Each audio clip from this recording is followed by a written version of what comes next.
and let us all do we can to build a better future. So we already talked about how Joe Biden is losing black voters, but it's becoming more of a trend now. Hashtag abandon Biden. As more protests, more young people, more voters everywhere across the board are just giving a middle finger to Joe Biden and the Democrats. And there's nothing that AOC or Bernie Sanders can do to stop it. See, the Democrats had a coalition. They had something. But like typical abusers, they thought they could keep on pushing us around, and we'll just take it. There's nothing that the Democratic Party can do now to convince me that they are a party worth salvaging. And I am not going to waste my time and energy on this show trying to tell all of you, we got to vote Democrat because we have to stop Trump and the Republicans. At this point, the Democrats have made it very clear to me and clear to all of you that they're not going to fight or bring in change. I'm very curious to see what the DNC convention is going to do, especially knowing for a fact that there are people trying to protest and they're being denied the right to protest. It's the First Amendment. I thought the Democrats cared about that. So let's pull this video up here. Biden courts union workers in Michigan as ceasefire and hashtag abandon Biden activists protest outside his event. So let's talk about it. Folks, look, we now have, in large part because of you and organized labor, the strongest economy in the whole damn world. Woo! When did that happen? Hey, folks, let's have democracy in the chat. Type 1 for Kit. We've always had a strong economy. You awful, awful man. You sexist, misogynist, racist, bigoted bastard. We've always had a strong economy. Type 2, man. We had a strong economy, man. Who's lying to Biden? The man's off his rocker. We do. We do. We do. That was President Biden speaking to. Hey, Joy Reid. You want to swear again? That effing liar? More effing wars? Auto workers today in the critical battleground state of Michigan, celebrating his recent endorsement by the United Auto Workers Union. But while that was happening, just outside the building, pro-Palestinian protesters rallied against the president, angry over his administration's actions and messaging during Israel's war in Gaza. Michigan was a state that helped propel Biden to the White House in 2020. He won it by just 154,000 votes. But this time around, it may be his biggest obstacle to re-election, as it is home to one of the largest Arab American and Muslim populations in the country, with about 300,000 people who claim ancestry from the Middle East or North Africa. And while historically that community has overwhelmingly voted Democratic, a lot of them are now saying they are ready to abandon Biden at the polls this November because of his unwavering support for Israel as it prosecutes its war in the wake of the October 7 Hamas attack, and Biden's refusal to call for a ceasefire in the conflict that has killed more than 27,000 Gazans, according to the Palestinian Health Ministry. We're going to get to 30,000. And also, I'm surprised that Joy Reid actually put on those protesters. So let's actually pull up this video here. It's from CNN. Shout out again to Case Study QB. Case Study, you're made out of stronger stuff than me. The fact that you could sit through corporate media. But all in all, it's important. Young voters on Biden 2024. I don't feel like he represents the young voter demographics at all. Kids, hey, the kids are okay. You're right. Young people, you're absolutely right. Joe Biden's 81 years old. All right. He's going to tell you to listen to the record player and then spend 25 cents to get on the trolley to get some medicine. Jesus Christ. Biden is 81 years old. You know, probably Biden is so senile. He talks to his staffers about stuff that happened in like the 30s or something. All right. Biden's so senile that, you know, he speaks of the past like it's current events. Like, you know, here's the thing. Here's something my dear old grandpa, may he rest in peace. May he rest in peace, used to tell me. You know, back in my day, kid, you know, you could go to the pharmacy and pick up opioids and other drugs. It was legal to do back in the day. And I said, how do you know that? Oh, when I was a kid, my family used to give me money to go to the grocery store. He's like, wait a minute, they paid you money to get that illegal stuff to their household? He says, yeah, they did it all the time. It's like, what the hell? Anyways, different time era altogether. R.I.P. Rich. I miss you. So let's find out what the kids are saying. Let's find out what all these kids are saying when they listen to the record player.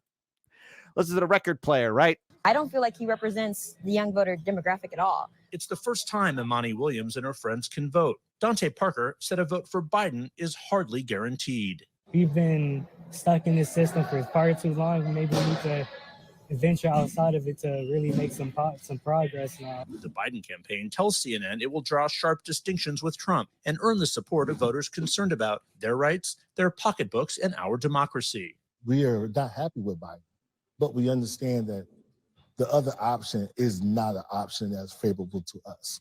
And I hope people do wake up to the fact, like, look, lesser evilism, it's nothing but BS. Look, I understand why people are afraid of a Trump presidency, but please follow my example, all right? Or either that, hear my words and make your own beliefs. I am not afraid of a Trump presidency because I cannot control who will become president of the United States. The popular vote means nothing here in this country. The Electoral College supersedes the popular vote. All right. And it's the people who are in charge of the Electoral College who will then give their Electoral College votes to whoever secures that said state. All right. If Trump becomes president, guess what? Tomorrow's a new day. Water still tastes the same. The air is still the same. And you still have to get up and go to work. That's why come election night, I'm cooking myself a nice ribeye steak. All right. Don't be afraid. Don't let fear overtake you. I get that people are afraid of a Trump presidency, but what's the difference under a Biden presidency? In 2020, they told us that Trump, if he gets reelected, would lead us to World War III. The economy would crash. Women wouldn't have a right to choose. Oh, wait, that's all happening under Biden. Norman Clement said voters are eager to hear what Biden would do in a second term, not simply what he's done or tried to do. Are you more worried about people voting for Trump or more worried about young voters and others not voting at all? I'm worried about the protest vote. My message to them is that we did that in 2016. No. Protest vote. I had every right to vote third party because Hillary Clinton didn't represent my values and Donald Trump doesn't represent my values. So I voted Green Party. All right. And if if the Green Party wasn't going to be on the ballot, I was going to vote Libertarian. And if the Libertarians were on the ballot, I was going to vote for another third party or independent candidate. And if they weren't on the ballot and it was write-in, guess what? I was going to write in somebody's name. And if I couldn't write in, I was going to leave that option blank. And I've been doing that ever since religiously. So I don't want to hear any of this crap of, oh, you gotta worry. Too bad. So sad. I want to pull up this video here. He's just not somebody that I can trust. Adam Abu Salah worked as a field organizer for the Biden campaign 4 years ago. He said he will not vote for the president again, seeing him as complicit in deaths of innocent Palestinians. By taking this stand, do you wonder if it will help elect Donald Trump? Leave it to CNN to ask a dumb question like that. It probably will. We have seen 4 years of Trump. We have seen 4 years of Biden, and people don't really see a difference between their presidency. Smart man indeed. So now let's bring up our friends at BSDNC, Meet the Press, discussing how Biden 2024 is responding to the pro-Palestinian protesters. They're not responding to them at all. Let's pull up this video here and play it. Let me turn to you now. There are obviously some protests we're talking about surrounding President Biden's visit to Michigan. This follows a series of protests that you guys were tracking last week when he was out on the trail. So break down, what are his goals of this trip? How are they responding to the protesters? Exactly, Kristen. And the president is currently here in the Detroit area meeting with United Auto Workers, union workers specifically, and really trying to build on that momentum from the endorsement. But right outside of where that meeting is taking place, we are seeing dozens of protesters who have gathered there in Warren, Michigan, to really make their position very clear. And many of them, according to our team who's been speaking to them, supported the president back in 2020. These are people who they say would have voted for him again. But because of the Biden administration's continued support of Israel in its war against Hamas, they are saying that right now they cannot vote for Joe Biden, and they are leading this movement that is called the Abandon Biden movement to continually point out that they want to call for a complete ceasefire there because of the high number of civilian casualties of Palestinians. And they are really doing this now in a way that you're seeing more often on the trail when the president is traveling. And it's not just here in Michigan, but elsewhere. But the reason that the president is coming to this critical battleground state is to make this larger economic argument that is bolstered by this key union support. So to the key union support. All right. Never forget, And remember this, and I wanted this video to play on for just as long as I did, because union voters, remember what he did to the railroad workers. They wanted to go on strike because of unsafe conditions, the working conditions that were taking place, and also for the fact that, hey, trains are derailing.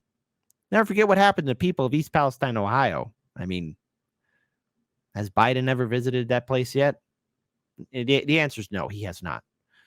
He hasn't. He hasn't. Probably when somebody mentions East Palestine, Ohio, he's like, what do you mean? I was there in Israel just a few months ago, Jack.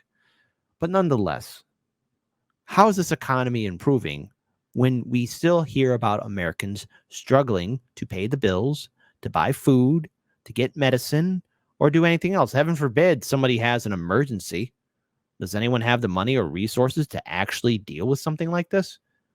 So the fact that the media is trying in this vain attempt to say, oh, he's banking on the economy. What economy are you talking about, President Biden? Because no matter where I go in Chicago and even outside Chicago, the prices keep rising up for gas, for food, for everything. And Americans are wondering, when is it going to stop?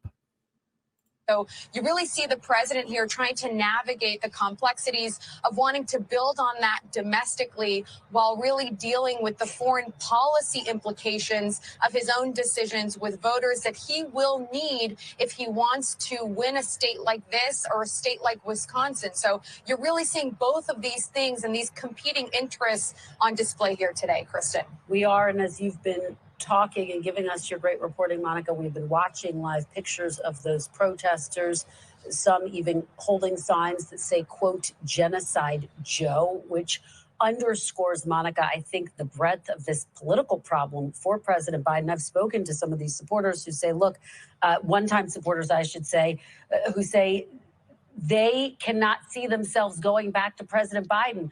But what is the strategy to try to win some of these folks back, Monica? What's the campaign telling you about that? And this was really clear last week when the Biden campaign manager, Julie Chavez Rodriguez, came.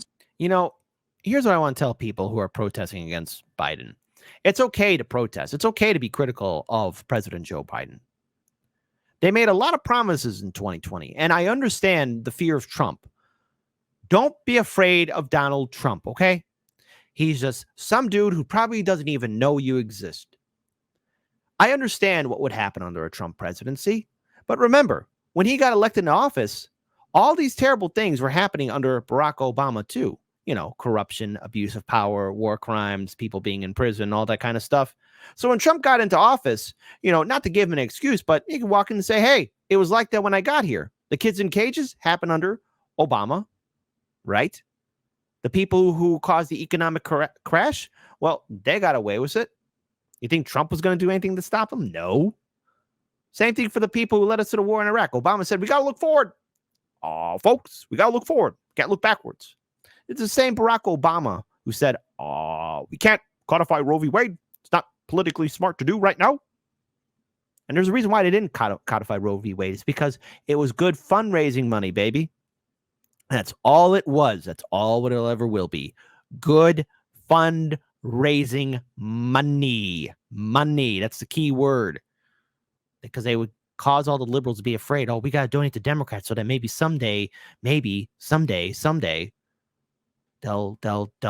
do something to codify Roe v. Wade, and then it'll be protected. But no, they didn't.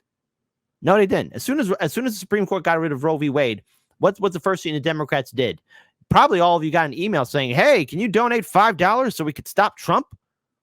So we could stop the Republicans? They went out there begging you for money. So Trump, if he does get reelected, tomorrow's just another day. He's just somebody else's president. And this whole idea of, we'll lose our democracy. Spoiler alert. Controversial statement in a 3, 2, 1. You never had a democracy. I'm so sorry. So learn to live with it. Vote third party, vote independent, and don't be afraid. You got bigger fish to fry than who sits on the throne. to Dearborn, Michigan. She was supposed to sit down with some key leaders in the Arab American community. There were some who said, look, we don't really want to sit down with you and have this conversation. There were others who did. So they were trying to make those connections and have these conversations. The White House has said that in the coming days and weeks, you're going to be seeing some White House officials, others connected to the campaign and the reelection effort, come back to Michigan to try to have these discussions. But it's clearly quite fraught because the president himself, who is here, we know, for this union-driven event, is not sitting down with members of this community that we know of. That's not what is planned or in the schedule today. But so far, since the war began on October 7th, the White House and the campaign say there have been nearly 100 conversations between key officials in the Biden orbit and these key community members, and they want to continue that cadence. But clearly, there are calls for the president to reach out in a different way, perhaps, as well. Kristen.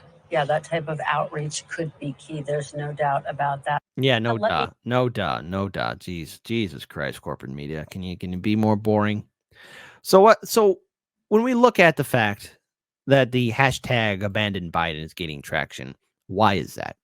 Well, in 2020, we were told all these big deals that were going to happen if Trump were to get reelected, how we'd go into forever wars, how the economy would crash, how social issues would be upturned, how the migrants would still be being abused and harassed, how our infrastructure would fall apart, how everything else, there'd be so many natural and man-made disasters. But Biden got elected, and all of that happened under Biden.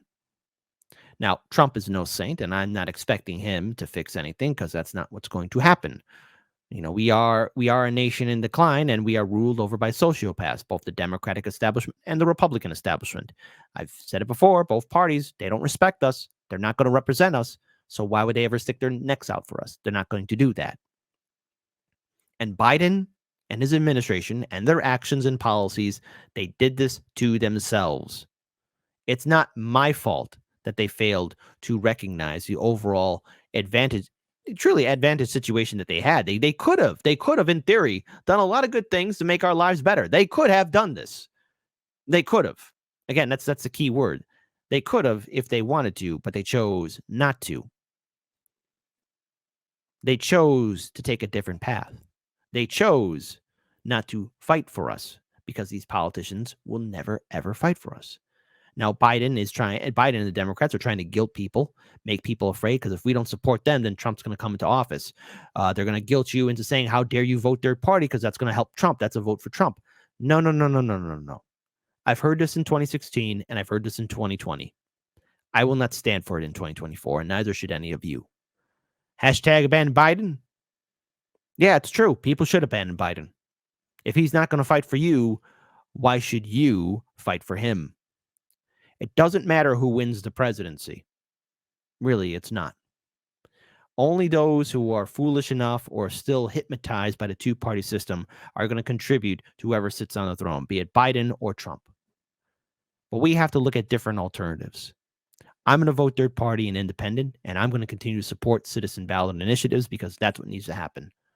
Now more than ever, we have to fight for a better future.